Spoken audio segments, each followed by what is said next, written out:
Salut à tous les gars, j'espère que vous avez la forme. La fin de saison 2021-2022 vient d'être terminée il y a quelques semaines. Je vous propose alors de vous dévoiler mon top 5 des meilleurs gardiens du monde uniquement sur leurs prestations de cette saison.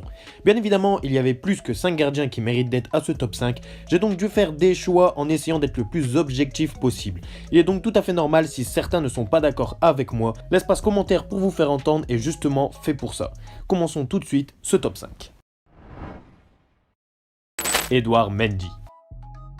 Ce gardien sénégalais était presque incontestablement le meilleur gardien la saison précédente. J'en attendais beaucoup de lui pour savoir si sa première saison complète très réussie à Chelsea n'était qu'une chance ou alors si c'était totalement mérité. On peut dire qu'il était très bien parti et qu'il continuait à être décisif dans la première partie de saison, mais c'est à ce moment-là qu'il commençait à enchaîner quelques boulettes et des buts encaissés alors qu'il pouvait peut-être mieux faire. Assez surprenant puisqu'il dégageait une grosse sérénité et une régularité dans ses performances auparavant. Et son erreur face au Real Madrid en Ligue des Champions était sans doute celle de trop, ce qui a conduit l'élimination de son équipe. Sans ces petites boulettes, il aurait largement pu finir dans le podium des meilleurs gardiens, car dans un premier temps, son équipe aurait fait un meilleur parcours en Ligue des Champions et en championnat, puis ensuite, on aurait plus eu l'œil sur ses arrêts qui sont non pas spectaculaires, mais souvent décisifs. Il n'est pas du genre à se faire montrer dans ses arrêts, mais il est capable de sortir des ballons qu'on voyait tous au fond des filets. Sa grande taille, sa prestance, ses sorties aériennes imposantes ainsi que sa prise de décision souvent bonne font de lui un gardien très performant et assurant. Il conserve d'ailleurs de très bonnes stats malgré quelques contre-performances. 49 matchs toutes compétitions confondues pour seulement 40 buts encaissés dont 23 clean sheets. Presque la moitié de ces matchs, il a conservé ses cages inviolées. On peut parfois lui reprocher son placement qui n'est pas toujours bon cette saison, nul doute qu'il est tout à fait capable de rester dans ce top 5 pendant de longues années encore. Mike Maignan.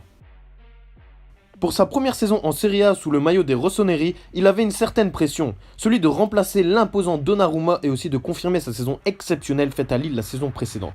Et ce fut chose faite, pour Maignan nous montre qu'il a tout à fait l'étoffe de faire partie des meilleurs gardiens du monde, et personnellement, je n'en suis pas surpris. Le titre de champion d'Italie a été gagné en grande partie grâce à ses superbes performances qui ont fait gagner beaucoup de points à son équipe. Son style de jeu n'est pas spectaculaire ou tape à l'œil, mais il est capable d'effectuer des arrêts de classe mondiale en allant chercher le ballon à ras du poteau ou même reprendre ses appuis suite à un ballon contré.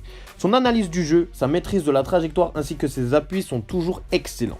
Il n'a donc pas besoin d'une détente hors norme pour faire ses arrêts. Son superbe timing ainsi que sa carrure lui suffit amplement et apporte une énorme sérénité pour sa défense. En plus de son aisance technique, on peut observer que ce soit dans son attitude en match ou même dans les médias qu'il possède une énorme confiance en lui ainsi qu'une sérénité envers lui-même sans pour autant passer pour un arrogant.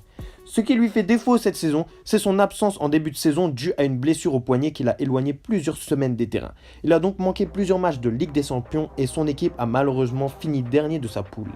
Il serait alors injuste de le placer dans le podium devant ces trois gardiens qui, eux, ont fait une saison complète dans tous les tableaux en étant toujours décisifs.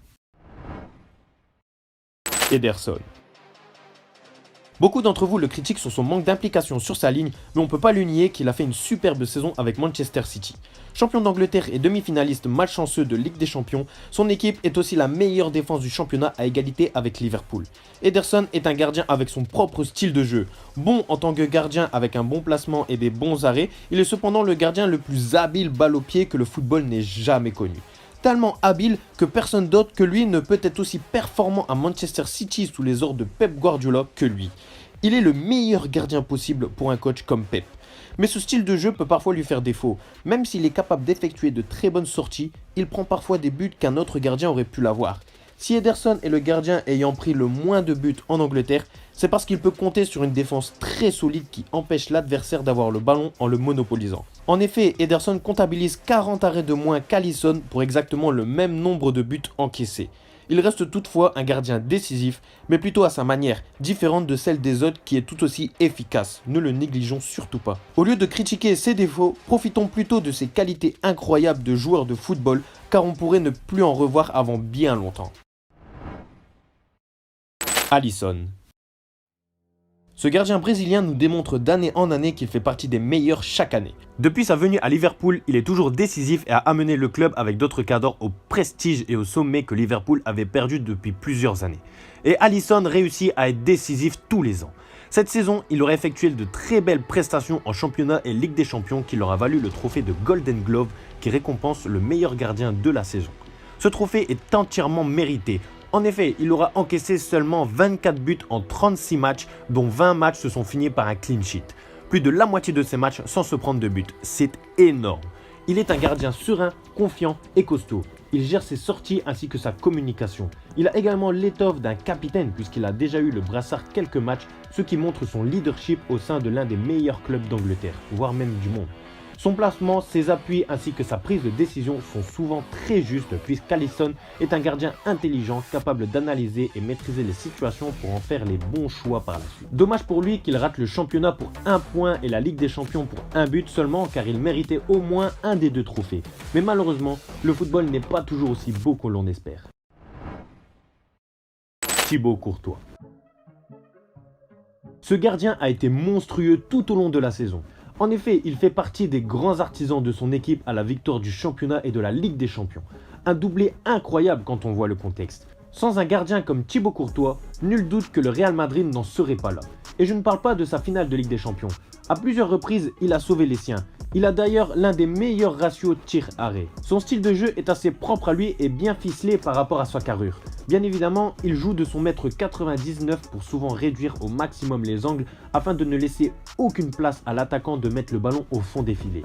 Cette saison, Thibaut était une machine, un mur infranchissable. Il avait toujours sa main là où il le fallait. Et tout ça, c'est grâce à son timing et son positionnement irréprochable. En plus de ses qualités physiques hors normes, on peut constater que psychologiquement, chose qui est très importante chez le gardien, il a énormément confiance en lui et en ses capacités. Tellement confiance en lui que parfois dans les médias, il peut paraître un peu arrogant et de mauvaise foi.